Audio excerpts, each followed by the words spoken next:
live stream on whether the coronavirus pandemic will end globalization. I'm Chen Lei, I'm the business anchor at CGTN, and it's lovely to have you join us for this engaging discussion that I'm sure we'll have. First up, a big welcome to our 30 or so friends from the media. They're from some of the biggest media names in China, CCTV, Shanghai Media Group, Global Times, just to name a few. And of course, we're very privileged to have from Vienna, Austria, Mr. Kurt Bayer, who was the former director at the World Bank and also the European Bank for Reconstruction and Development, just a trove of expertise on global economic policy, as well, of course, the managing director of Luohan Academy, Professor Chen Long, joining us from Eastern China's Hangzhou. Thank you so much for being on our live stream today, and a big welcome to all our viewers from around the world. So, lately we've been talking a lot about whether this pandemic is going to bring an end to globalization, because all the things that make globalization great are now being blamed. For example, travel is being blamed for a surge in infections, and trade is being scapegoated for economic pain. So where, onward do we go? We've seen globalization 1.0, which was prior to World War I. We've seen globalization 2.0, which was after World War II. We saw globalization 3.0, which was from 1990 to now. Is there going to be globalization 4.0? And what does it mean for our jobs, our businesses, where we live, how we bring up our children? I want to bring up something from the Dutch historian, who is Johan Huizinga. He showed that the period after the Black Death in Europe turned out to be the waning of the Middle Ages, and that brought an end to the universalist culture. So will the pandemic do the same for our era? And with these questions and a lot more, I'm going to kickstart the discussion talking about the big issue of the pros and cons of globalization. We know globalization can mean development in a lot of countries. China we've seen, but also countries like Bangladesh, Ethiopia, all benefiting from. But by the same token, we've also seen a lot of cons. For example, terrorism, cross-border crime, the disease that's spreading right now, and a lot of inequality. So I want to start with you, Kurt. Where does it stand for you? Where is globalization now? Is the upside overstated and the downside neglected? Well, I think we have to look at both sides, but we have to realize that global trade flows since about the year 2000 to now have grown about twice as fast as GDP. So trade has been a driver of GDP, and that, of course, has brought a lot of people out of poverty all over the world.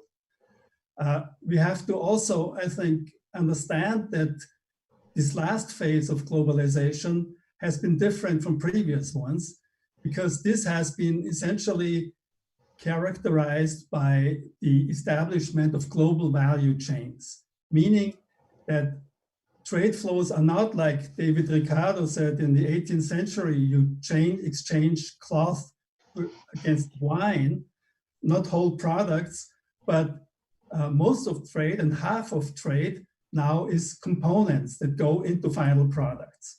And so the fragmentation of production processes in the developed countries has gone on in such a way that many, many components are sourced from all over the world from many, many countries.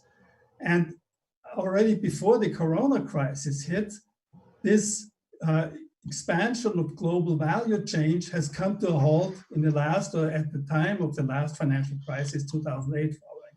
So we have a restructuring, it seems, and we'll have a new phase of globalization. I don't think globalization will be over, but it's also clear, at least I can only speak for European countries, that the negatives that are connected with trade and with this fragmentation of production processes have become more prominent in people's minds. We know that about 7% of the climate global change emissions. Of global emissions come essentially from transport that is caused by trade. We know that a lot of polluting production processes are being outsourced out of rich countries into developing countries. And that doesn't help the climate, the world climate, but it helps us but not everybody else. And we also know that lots of people have lost their jobs, have been displaced, and these frictions in the labor markets where new jobs are not created at the same pace as jobs are being destroyed has led to quite some significant problems. I don't know, Spain still has 14% of unemployment rates. In Austria, right now, as the corona crisis has hit, the unemployment rate has shot up over 10%, nearly over 10%. So this is a lot of new things which will happen, I think. But globalization will continue, but in a different form. But we'll talk about that later, I'm sure. Do you agree that the negatives, the downsides, outweigh the positives, or are becoming more prominent? Long. Right. So I think it's a critical time, and it's probably a sad time to talk about globalization. So in a sense that the pandemic is a great test of globalization by itself, and we should all be humbled by the fragile part of this. We can see that China actually paid a heavy price for the pandemic already, but somehow the lesson was not learned by Europe or United States for the rest of the world, and so now they are paying a heavy price for it. So globally, this should be the time we should join force to fight the pandemic itself, and also join force to fight the economy. And also it shows that the nature of the globalization, that is, we are united by the pandemic itself and by the economy. So we should join force, but somehow it's not doing. It's kind of fragile, so it's an uncertain time. But I think to judge the nature of this, I think it's facing the big uncertainty. There's a couple of things we can learn. So one is the history, the second is logic. So if we want to see how this goes, it is meaningful to look back at we have to understand the economics of the globalization. So if we think about that, actually, people more than 100 years ago, people thought that globalization was inevitable. Then people started to think about maybe it was the end of the globalization. It was actually starting from the First World War. So those issues, the kind of stuff, the atmosphere we're talking about nowadays, it was not new. It happened before. But there's some economics I want to bring up here.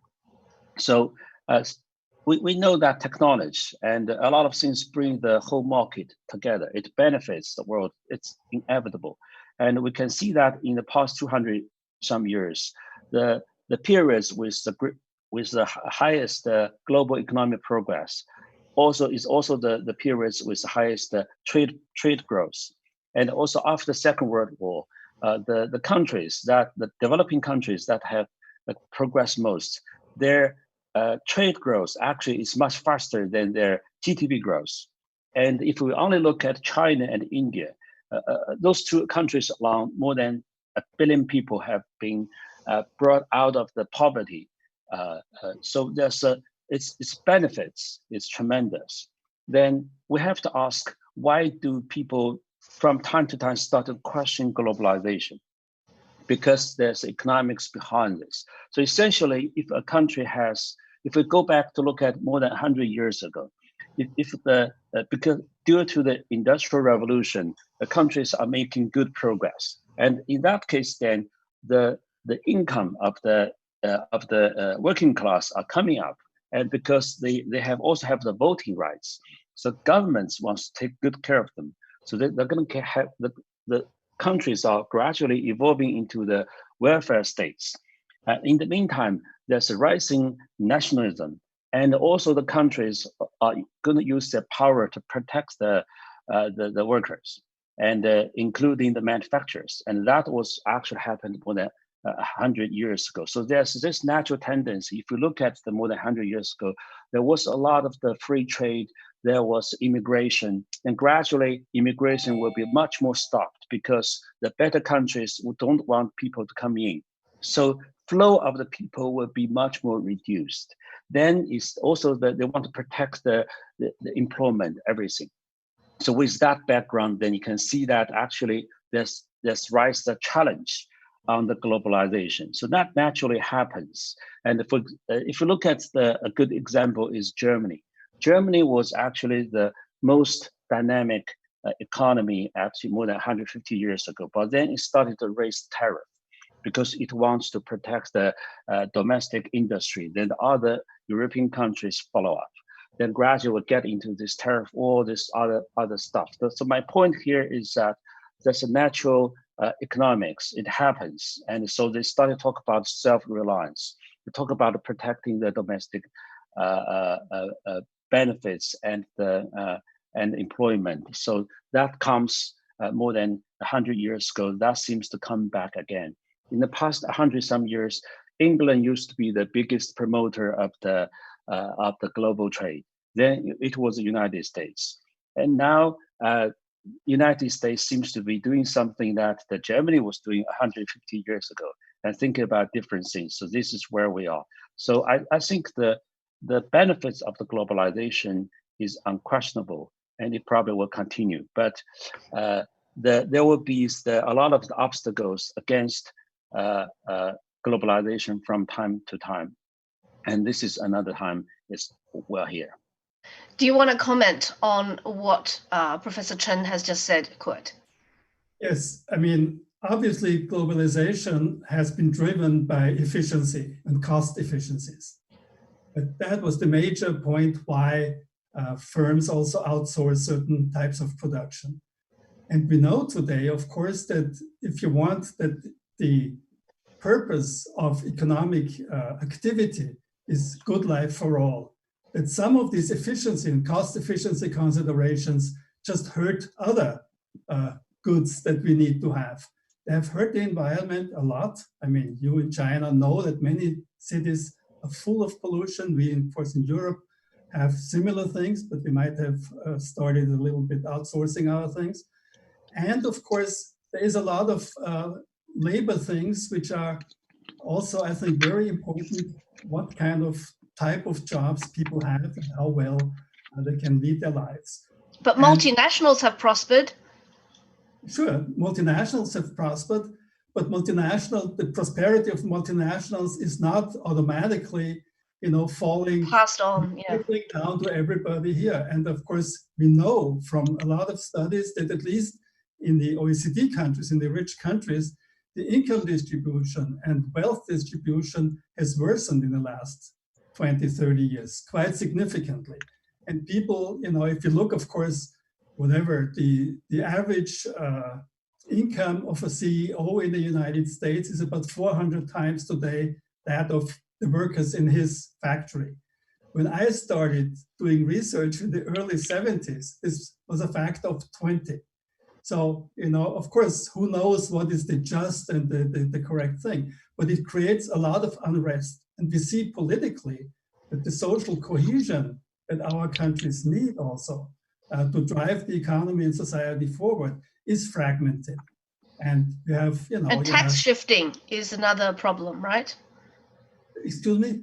Tax shifting?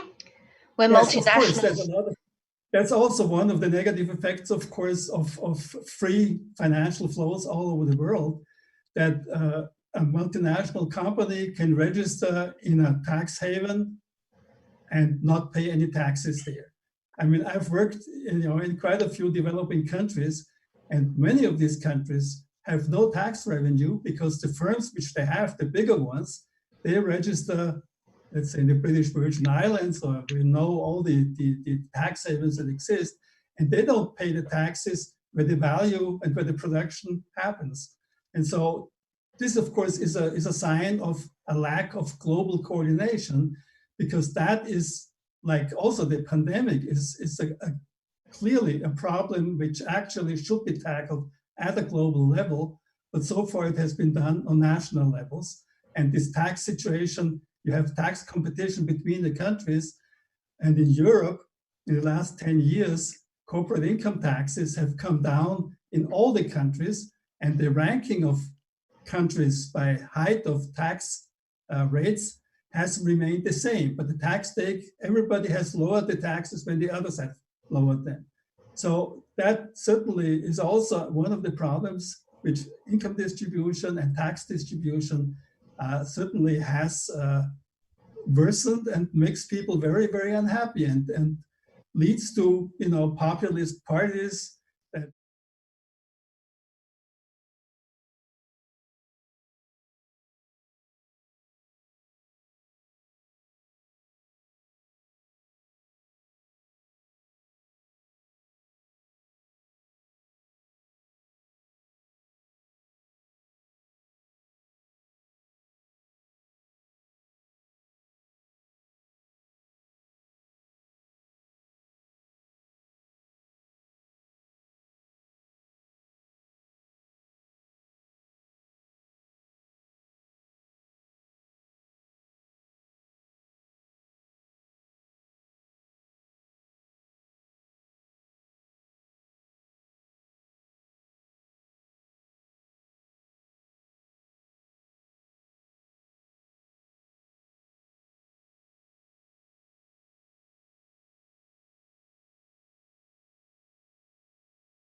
to some extent, it's because that China was able to actually control it to within one province, and the rest of it is kind of very light regimes. That's why, and that's another lesson we learned. But anyway, the nature of this is it's a large scale coordination, the ability to do that. So that seems to be the case.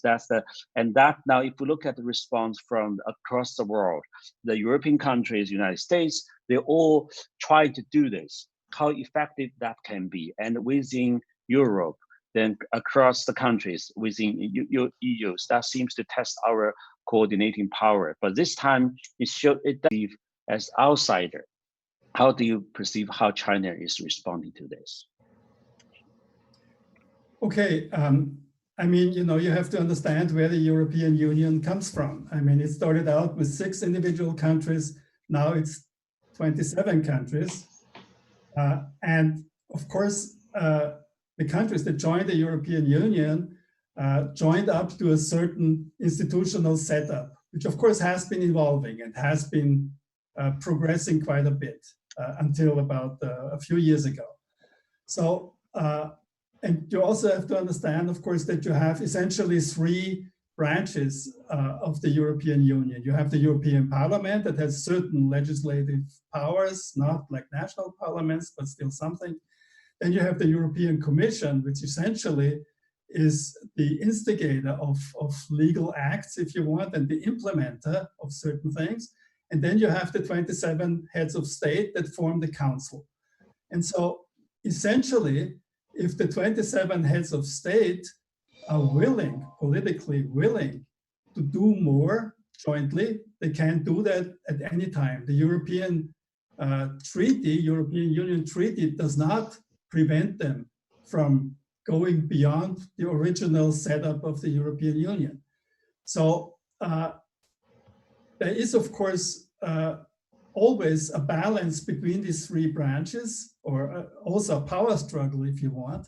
And sometimes, of course, there are situations where you certainly would be better off, all of the 500 million people in the European Union, if the Commission, as the unified body there, had more power. In other instances, it is very important, of course, to have 27 different viewpoints and 27 different interest points. And so you need to forge a compromise, and you need to forge consensus among 27 countries, which is not so easy. Of course. So let me rephrase the question a little bit. So does this mean that this is the problem when we are really trying to integrate, deal with, but we're not enough? So should we going back or going further? So more centralized or decentralized? I mean, I personally am in favor of closer integration. All right, I have a question from Dongbin at CCTV.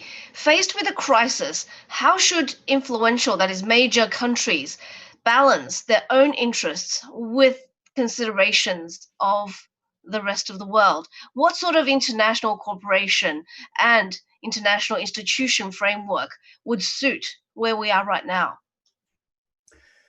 It's a good question. I've always been an advocate that the G20 actually would be a good governing institution. But it's losing teeth, right? Yeah, it's losing teeth, of course. And I mean, it was created essentially 10 years ago during the financial crisis. And there, I was very hopeful, and other people too, that this could be a new kind of guiding and governing type of body. But of course, they don't have any permanent secretariat. They don't have any legitimacy from countries who are not there. And they have lost a lot of teeth. I mean, they have made a recent pretty good proposal, also actually with relative to developing countries, that the G20 should spend 5 billion or something for developing countries and so on. But that is, of course, a possibility. On the other hand, we see that the political situation now is not such. I mean, at the last G20 meeting or at the last G7 meeting, they couldn't even agree on a joint communique because the United States and China were at loggerheads. Don't want to apply blame to either of them, but it was just a fact that they couldn't do anything. the G20, of course, toothless also for the similar reasons. So I think actually we will have, I mean, the idea of a global unified governance structure, institutional structure, is something as desirable as it may be, we'll have to give up. I have a model in mind, which is, I think, more realistic, that you will, for specific issues, have like-minded countries which will band together and will go ahead and do their joint cooperation. Because it does seem impossible right now, at least, given the existing political situations in the world, that you find consensus on anything. I mean, you know what the Security Council in the United Nations can agree upon? Very, very little. Yeah, and so I think you have to be realistic, even though, of course, one should work for unified global governance, but it won't be there.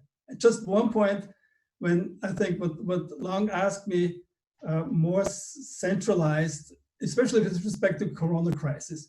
I mean, when the crisis hit in China, the Europeans, we said here, it needs a state like China to really enact these very strict measures in Wuhan. In a Western country of our type of democracy, this would never go. Well, actually, we lost a lot of time, but exactly the same type of measures were enacted here. And it was quite an eye-opener for a lot of people that the populations are willing to go along with very restrictive, restrictions of the civil liberties. That people have to stay home, that people cannot go to the stores, that people cannot be in the street, that people have to stay away 2 meters from each other, is something which 3 months ago, 4 months ago, nobody would have thought possible in Western democracies. And so there is more flexibility in our political systems, and I don't know whether one system in this respect is so much more successful than the others. Let me share with you a comment from Jane Calvert-Lee, who says most European populations would not accept a more centralized and authoritarian government. And a question from Yang Miao, who says, we've discovered during the global response to the coronavirus pandemic that there's a lack of leadership. So post-pandemic, in which ways can the EU lead globally? Do you want to take that first, Kurt? I think the way the European Union is set up, it is not going to be a hegemonic scale. I mean, we let the US and China fight this out among themselves, but Europe can, I think, be a very strong voice on a global scale with a lot of standards. I mean, we have everybody's copying, well, not everybody's copying, but many countries are copying the European data privacy regulations. And there's a lot of technical standards also in artificial intelligence, in 5G networks and so on. And in many other things, in developing welfare state, if you want, where Europe is leading, it has a lot of things to say. Of course, the Europeans were extremely proud of also their integration model. And then the 2008 crisis, of course, and the way the European Union handled it showed that actually the pretense of being such a global leader was not there. They couldn't decide on anything and didn't have any instruments, and they were turning against each other. And so they showed a lot of weaknesses, which also, of course, made them lose a lot of credibility, because the model of EU integration, there's as you said, ASEAN, there's African Union type of things. There's the Russia-led integration part. So a lot of people have looked at the European Union as a model, and probably they have learned a lot from also the successes, but also I think the limitations. And the Corona crisis shows there are certainly significant limitations. So, Long, we've got a question that right now we have this mismatch between political and economic globalization. Is that going to be a major obstacle to successful globalization in the future? Right. I think the globally, if we look historically, we can see that it's always too difficult to have a governance structure, and it is always to integrate new powers, new balance into the governance structure. And it used to be the center of the world used to be in Europe in the recent history. Then it shifted to the United States, but United States actually took its role really after the Second World War. So it took a chaos, it take a crisis actually to integrate them together, to let them just think about, to reset. I think that is also happening. So beyond this, so we're asking what is the best governance structure, but there's no good one because the foundation of the old one was shaky. And it needs to integrate all the perspectives to find the new balance. And that is already happening. And in the middle of that, now we have this attack from the virus. It shows all the vulnerabilities. So it takes time for us to figure out. So I think even without the virus, we are already having a lot of problems. But then we are going to have more and more problems in the future. Now that comes from the many angles. For example, from the economic rebalance. How do we deal with to have the globally to have some kind of inclusive, sustainable growth? Then from the pandemics, then also from the securities, global terrorist threats, from the exactly the environmental issues. All those things. If you look at the nature of all of them, we have to be together. So none of them is separate. You are not on an island. So I think it's just we just have to find out. And so in a sense, this is really bad. It's testing the fragile part of the human society. But on the other hand, I think it provides opportunities to reconstruct our governance system, the way we're coordinating with each other. And I definitely agree that but then we have to learn to understand each other. We have to build the trust system. And how we respond to this, there's a lot of uncertainty. It also determines how it will evolve in the next years. So if we look at the future of globalization, Kurt, are we going to see a shift in the balance of power? For example, globalization in the US mold versus the one with Chinese characteristics. Are we going to see more regionalization? I mean, it's very clear that that the rise of China as the second largest or third largest economy in the world is challenging the hegemonial situation of the United States. And of course, this is not only visible in the reaction of the President Trump, but of course, also the previous American administrations have also feel, if you want, threatened. I mean, this is a natural thing, unfortunately, in political history, I guess, that one rising power is perceived as a threat by the existing strongest power. And so, of course, tries to maybe contain, what is happening there. But of course, we know from these battles for who is the strongest and whose model is the best, that gets very often, of course, at the expense of a lot of other countries, and especially of the weakest countries. I mean, we have talked about rich countries and emerging countries, so this is our countries, but we have not talked about the least developed countries. And if you see what happens in some of the African countries where per capita GDP is $150 or something a year, I mean, this per capita is just, and when you see what the living situations are there, it's really atrocious. And of course, this is, as Long says, a global problem because we in Europe, being geographically very close to Africa, we have these waves of immigration of people who leave their countries under extreme hardships to get a better life for themselves and send some money back home. And there's a lot of resistance in Europe against that, increasing resistance, which again helps some of these nationalistic tendencies, which some of the countries in the European Union have shown. And the European Union has not been able to solve the migration crisis. You have lots and lots of horrible refugee camps in the North Rim of Africa, in Greece, of course, on the Greek-Turkish border, people trying to come into Europe, and Europe is of course is not letting anybody in.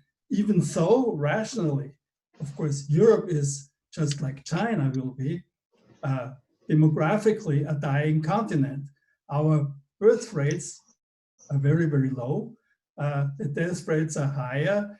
Many countries have shrinking populations already. So essentially, you would need a lot of young people from other countries. Culturally, it's difficult. Politically, it has become very toxic. But I do think that you asked me about Europe's question. Europe, again, is not able and will not be a world leader, but it should be. I think it should play a much larger role, but it has to solve its internal divisions first before it can portray some strengths towards the outside. I mean, very clearly so. Long, we've got a question from Tao Qiu Shi saying that some of the less developed countries have already seen a spike in infections, and we're not seeing a lot of assistance coming from Europe and the US. Does this mean that post-pandemic, these less developed regions will be a destabilizing force in globalization and lead to a fracture globally? Firstly, I want to respond a little bit to your previous question. I think that this pandemic has taught us that we should be probably facing life stress. We should be more tolerant on the difference of those value systems. It's not 0-1, and actually, even the so-called democratic countries, they could be slow to respond. They also close their border to other. They have to help themselves first. So I think what we have learned is that we have to be more tolerant. And I still believe there's a lot of globalization to go on, because there's tremendous benefits. A lot of the countries, especially the developing countries, can benefit tremendously from it. But I do agree that it probably will be more regional and more diversified to deal with the resilience and risk issues. But then on the other hand, I do think people will realize that they need to be more practical. They need to be more tolerant of the different systems. Now come back to what you said. I think I'm really worried about what's going to happen, because right now we are really talking about Europe and the United States. And I already mentioned, I think the countries are paying the biggest price are not them. They are the less developed countries, because they don't have the ability to deal with the stress of the pandemic, and nor how to recover the economy, because they don't have much strength. When you read, including many countries, including, for example, India, they are sold as a refugee. Now they have the camp. They have the thousands of people share one toilet. So in that case, if that broke through, the virus broke, so how are they going to deal with this? So I think there's could be a lot of problems, and this is still at the early stage of the global pandemic, early stage. So, and that is coming. So that's why we just have to fight globally together. It's not clear to me that this will lead to a lot of disorders, because I think people cannot go united to go to the street anymore. They just have to get away from each other. So I think in a sense, they just have to distance from each other. But then there's a lot of the damage to the economy and to the lives. And so we have to find a solution for them. Otherwise, they're going to come back to haunt Europe, United States, China, and many other countries, just like Kurt mentioned for the immigrants. So that's why we are in together. We just have to fight each other. I think unless we find that, we lower the cost of the dealing with the pandemic, to find every country to find a solution. Otherwise, we'll never sleep tight. And Kurt, I have a question from Günther Bronner, who says, could the countries which now suffer the most with the tightest restrictions that hurt the economies most get an advantage in the long term? It could be so. I mean, we really don't know how all this plays out.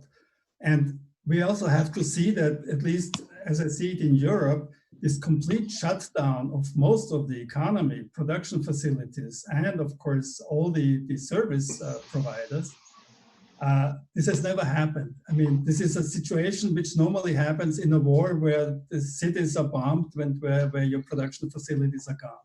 So now you have a tremendous supply shock, as the economists say, in Europe, and nobody really knows how long it takes, even if the health crisis is over, how long it will take for the economy to restart again.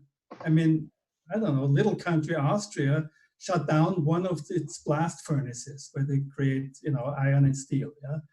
Normally it takes 3 to 4 weeks to get a blast furnace going again. So it's not something that happens right away. In many of the manufacturing things, you cannot turn off, go in there and start production next day. A lot of the small and medium-sized businesses will have gone out of business, and some of them are component suppliers to larger manufacturing firms. So we don't really know how this plays out. And I mean, we see also just the example of China. I long said that the production has gone up again, but the Europeans and the Americans, the external demand, yeah. No, there's also now a demand shock, yeah. And so, of course, that will also happen in Europe. So we don't know how that goes, but of course, theoretically, the countries that have taken the more severe and earlier measures should be the ones to get the economy, parts of the economy going again. But again, we still don't know what their supply chain situation will be. And of course, also, I mean, countries like Austria, I mean, the number of our exports are, number of exports is about 50% of GDP. Yeah? So if nobody buys our things, if the German car manufacturers don't start working again, and car manufacturing is also in big trouble outside the Corona crisis, a lot of the Austrian economy will be able to maybe manufacture, but nobody will buy the things. We're in the Chinese situation.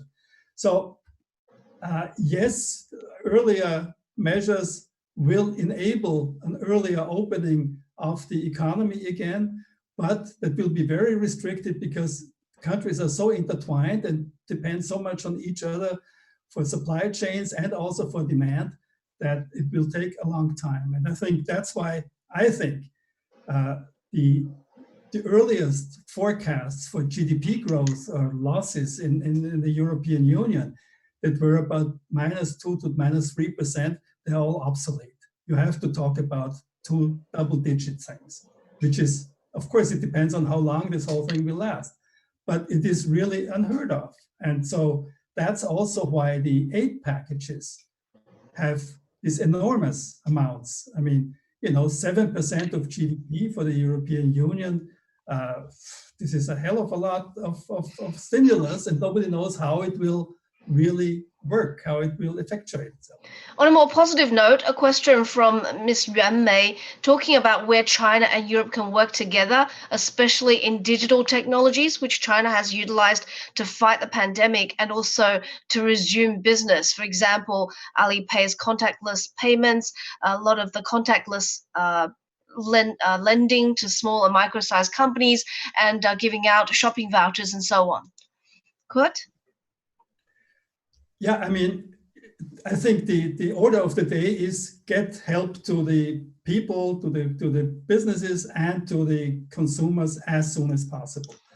And of course, the most direct thing for a consumer is not that he gets maybe a tax reduction for something where he pays his income tax in the future, but he or she needs the money right now. Yeah? Yes, so money to spend. This helicopter money, it just sent checks to everybody. Americans are actually planning that, is, I think, the one which really brings money very quickly to people. This is not a long-term solution, very clearly, but you have to do things very quickly. And of course, the same is true for help to small and medium-sized enterprises and all these one-person enterprises, who have lost their business completely. people need their money very quickly, and you have to get rid of very difficult bureaucratic testing and filtering procedures to get the money. You have to bring it out. And of course, we see also, and I can only speak about the Austrian experience, we have a relatively well-functioning bureaucracy, but they are now completely overwhelmed. I mean, we have this short working scheme, which normally, in a week, 500, in the old days, 500 people were applying for that. Now it's 200,000 people. Yeah? And so the people in the labor office, in the labor exchange, who have to still deal with these things and accept the applications and pay out the money, they're completely overwhelmed. They're the new heroes also of corona crisis, But you have to also say, okay, in a situation like this, time is really of utmost importance, and get the money out as quickly as possible. You can do some tests and maybe filtering afterwards and try to get some money back if somebody didn't deserve it, but get it into the economy very quickly, because otherwise you do really lasting damage. Long, your take on the role of digital technology in future globalization? Yeah, I think we can understand or can appreciate the role of technology in a couple of ways. One is that Chinese people have witnessed how digital technology is helping us to fight against the virus. It's not just for information sharing. It's also we are forced into this kind of distance economy. We moved from carefree economy into a distance economy. So because China is largely a mobile-based country, we actually can have a lot of the supply, have the life through this distant economy, connect each other, get the supplies, this or that. And also another side, just Kurt mentioned a little bit. So you see, this kind of the attack from the virus, we've never seen this for hundreds of years, because even during the war, you see some sector of the economy is still going, but now the whole thing has to shut down. It's a free fall of economy. But in that Except case, for the then internet. Right, exactly. Then you just have to help everyone. So your assistance, your stimulus, that has to go through the proper channels to reach the people that needs to be helped. That including the consumers, including the SMEs. So in that way, traditional macro policy is not very powerful. Here we need the distribution channels. We need to understand where you are, reach them. We need to know how they're doing well. So I think digital technology is playing an important role in this regard to fight against the virus. It's pretty already clear. It will also help us to track the progress of the virus, to contain it. So that's becoming more and more clear. So that's the one side. The other side is that I think digital technology is also because it's helping to shorten the distance. It works especially well to overcome the distance. So it is really good for the globalization, for the SMEs, for the individuals. Now, one big complaint about the globalization was that it's about the big corporations. It could bring inequality. But in this sense that in Chinese people, we experience firsthand. You see, globalization is about integrated market. But in China, we can see that everybody can participate in a huge market. The most active people using the digital technology are not the most wealthy people. You look at Taobao and the Tianmao, the Tmall, and so you see on Taobao there's more than 10 million SMEs, and half of the entrepreneurs are women. We're talking about women as entrepreneurs, not as employees. And also a huge chunk of those SMEs, they can get micro lending from other financial, working with other financial institutions. And they don't have collateral. You see, in the traditional finance, more than 80% of the commercial loans, they are based on the collaterals, but SMEs do not have good collateral.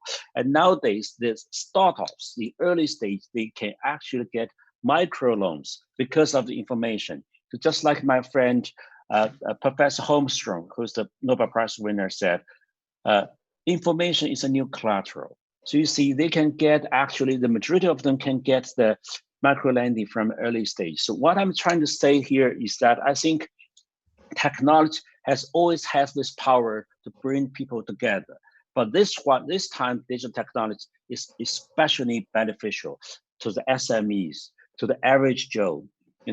We see that in China. The most active ones, again, are the average consumers, users, SMEs. And this is also happening. I believe it will happen globally, even because the digital technology is different in a sense that it kind of spreads very fast at unprecedented speed.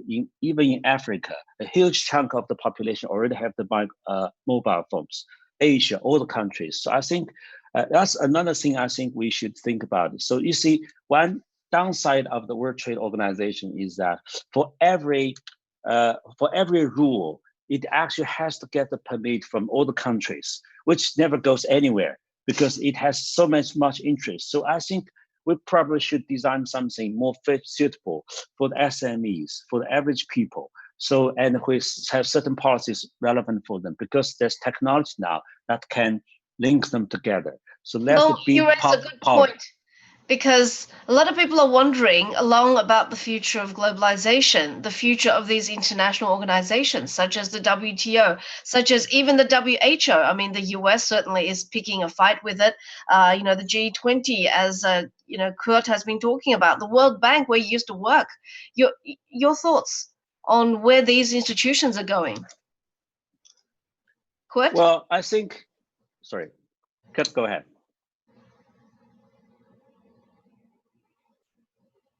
Kurt? We seem to be to have lost Kurt. That's a big loss. Yeah, but Long, you take it over first. Okay, I think obviously we need those international governance structure. So it matters, and I do believe that the United Nations, IMF, World Bank, all the other organizations, they have played a very critical, important role to push ahead the globalization coordination. So that I think will continue. It's just that when they have more and more membership, they have to balance a lot of powers, especially when those powers are rebalancing, they're facing a lot of challenge. So I think that will continue, but I don't think we can live without them. We just need to have some kind of improvement. We have to be more effective. But on the other hand, we do see a new coming up of the new help. I think with the technology, I think with the platforms these days, for example, digital platforms, because they can actually coordinate a lot of the users, companies, a lot of the resources, because they're platforms, they put things together effectively using the technology, sharing the information, help them to find opportunities, deal with problems. I think that could help to provide a new way to fight against the virus or other issues, to better coordinate. So I think that so we can see two ways. One is that the traditional institutions, we still need them. We just have to be more efficient, and we know they have to go through this painful process. In the meantime, I think technology brings more hope to have a new way of coordination, to help to share some kind of governance, market-based governance, to help the societies, help the governments, to push ahead. Yeah. Okay, Long, we've been talking at length, including with Kurt, about these big macro topics, but break it down for us what it means for ordinary people. I mean, I've read a lot of things about, not making big decisions during the time of the pandemic, not selling anything, just, cash is king. Should we be all sticking to our jobs, or should we be more proactive, looking for opportunities? Should we be shorting certain stocks? I wonder what your thoughts are on this. Well, I think it is very difficult for the ordinary people, and especially for SMEs. For on average, if you look at let me give you some data. If you only look at the United States, even for the S&P 500 companies, the cash can only sustain them for 7 months. And for the average SME, the small micro companies in the United States, they have cash to sustain for 27 days. And 25% of the SMEs can only sustain for 2 weeks. So you can see that a lot of them in trouble. I think that's happening across the world.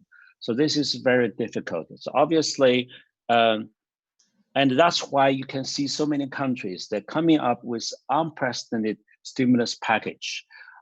They showed a lot of governments the pledge. We have the will and we have unlimited supply of the whatever power we can to help everyone. And they pay especially attention to how to get the money, to get the support to the everyone. It's not just about the big companies, small companies, every individual. So that is the part. I wouldn't call them stimulus. I call them I call them life support policies. So, and this is at the early stage. So I think we just have to embrace for this difficult time. But on the other hand, I don't think this is the end of the world. So it will come back, and also it actually it creates a new huge opportunity for the reconstruction of the global value system. So you see the traditional value system will be disrupted. Then we just have to find new partners, and we just have to find the ways to deal with a lot of the new issues. So that actually brings a lot of opportunities. It also forced the whole world into the so-called distant economy, and because consumers are permanently changing. I think they are not moving back to this carefree economy. They're going to have different demand, different new habits. Kurt's back with us after we paid the telephone. I'm going to stop here. So Kurt, we were just answering some of our viewers' questions about what ordinary citizens should do in the time of the pandemic crisis. You know, what should they do with their jobs or their major investment decisions? How should they position for the future, given such unprecedented uncertainty? Well, obviously, a lot of people have become extremely cautious. And I think, as Long says, I mean, the carefree society for quite a while will be over. People understand that there is additional risks to whatever other risks they had experienced before. I mean, there's several facets, I think. The one thing is that a lot of people in Europe were not very turned on to the digital economy. And now, since they're all home, and especially the one-person enterprises, but also, of course, regular consumers who are suddenly can only see, I mean, I can see my new granddaughter, I mean, she's 2 years old and just moved from England to Austria. I cannot hold her, see her. I can see her in a distance of so and so many meters, but we are just chatting on Skype all the time. Yeah? So, but people doing, of course, a lot of... Does she ask you about globalization? Yeah, that's also globalization. That's digitalization. I mean, of course, the distance is not so large now, but a lot of people have learned to work from home office. Yeah, and I think there will be a jump in digital usage, which is positive, I think. Of course, we have to talk about the other side, I think, of the digital economy, and that is the tracking type of thing. We know that testing and tracking is an important part of containing the crisis, and the governments and the sanitary institutions, societies. But people here are quite afraid of being tracked and that they know that the government or somebody knows where they are and so on. So there's a lot of privacy issues involved. But also, I think, even the data protection people here, of course, they have also a more nuanced type of situation, I think, because they say, yes, clearly there might be data protection issues in testing, but we have to weigh essentially the infection rates versus privacy issues, and we have to find ways, at least, where we can combine these things. So, data cannot be kept for a long time, and God knows, and this and this. I mean, to some extent, it seems a little bit absurd because, of course, people here are very willing to give up a lot of their personal data to the private sector platforms. I mean, everybody is on Google and everybody is on Facebook, and people know that their data are being used, that some companies make a hell of a lot of money, and also, not only for very positive, socially valuable type of situations, but people are afraid to give the same type of information to governments. And so this is a distrust also in democratic societies, depending on country, it's very different. But there's a distrust that the government might use these things for evil purposes. And people don't want, I don't want to say that, but people don't want some kind of a social indicator and social testing type of thing where they are, judged all the time, and some of their private interests are being restricted theoretically by some of bad behavior which they had before. So there's these types of issues which I think have to be discussed also, I think, on a global level. It's not that Austria alone can do this. So on that point, Long, how can platforms help to ease some of that distrust? Because as we've seen with the pandemic, distrust has been one of the buzzwords. People don't trust experts, people don't trust governments. What can the tech do? I think firstly, just following up what Kurt said, I think people globally now are learning to be more tolerant with the data sharing or information sharing. Information sharing has always been the driver of the human progress in the past thousands of years. But recently, we started to more worry about the downside of the information sharing, which is the privacy issues, which is absolutely right, I think. But the thing is that there's I think we just shouldn't go extreme. And this time, I think people were facing the life threats. We understand that it is meaningful. It's so much meaningful to track so where is the pandemic is, in which regions. So there are different degrees of the data sharing. And I agree, we have to be careful. We have to properly design the products, help the design the products such that it can be probably analyzed. And I think globally, this is the trend in both Europe and the United States, in other countries. You see, I just saw the news this morning that actually Google and I think working with Microsoft, right? They working together to try to track the pandemic. And this is also happening in Europe. My a good friend of mine, who is the Nobel Prize winner, like several weeks ago, he sent an email. So they tell me exactly how China do this, to using the data to track how the pandemic goes. And so I said, we people in Europe desperately need this. So I think that's another thing we can. And he wrote an article to talk about it. Mike Spence, he's he's the speaker last time, So yeah. And I think that is the thing that we can learn from this. So we need to learn the power of the information sharing to help us deal with the issues. So it's always a balance. We have to protect privacy. We also have to protect our life. We also have to make progress in terms of coordination. That needs information sharing. We just have to find the balance. And I think this pandemic is helping us to reach this. Now, I do think the platforms can do a lot of things, because in the distance economy, it really can connect people to see each other, to see the problem, to share information, to help the relocate resources, just like the B2B platforms, for example, on Alibaba, globally, to try to find the supplies, the medical supplies, the mosques, all those things to all over the world. And I think that is more and more critically needed in the next half year or in the longer period. So from the information sharing to track the pandemic, to help to know what's going on, to help the people to get what they want, and including the governance. There's a lot of things technology can do. Kurt, I want to get your take on the vision of a more balanced version of globalization. How do you balance self-sufficiency, which builds resilience, especially in times of pandemic, versus dependency, which is what we have now. But then in pandemic, it means that it's less resilient. Yeah, I mean, it's not an easy issue, but of course, I mean, it would be absurd for a small country like Austria with a market of 8.5 million To people build to be everything yourself. self-sufficient.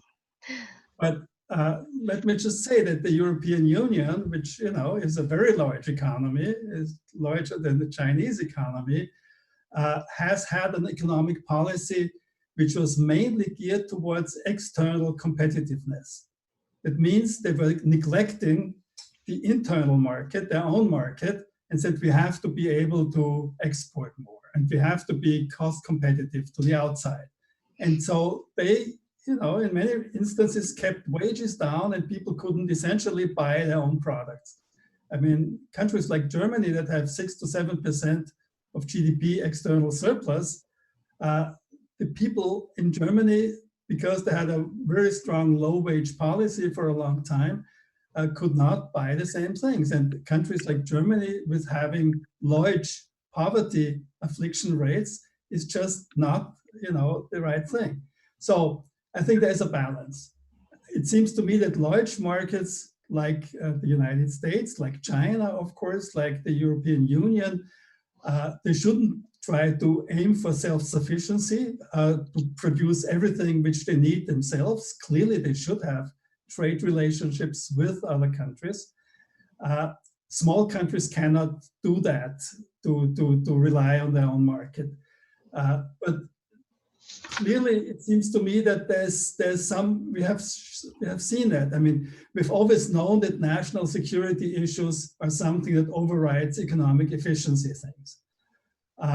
Of course, again, national security issues have also been abused by some of the countries in this previous trade war between the United States and Europe and China.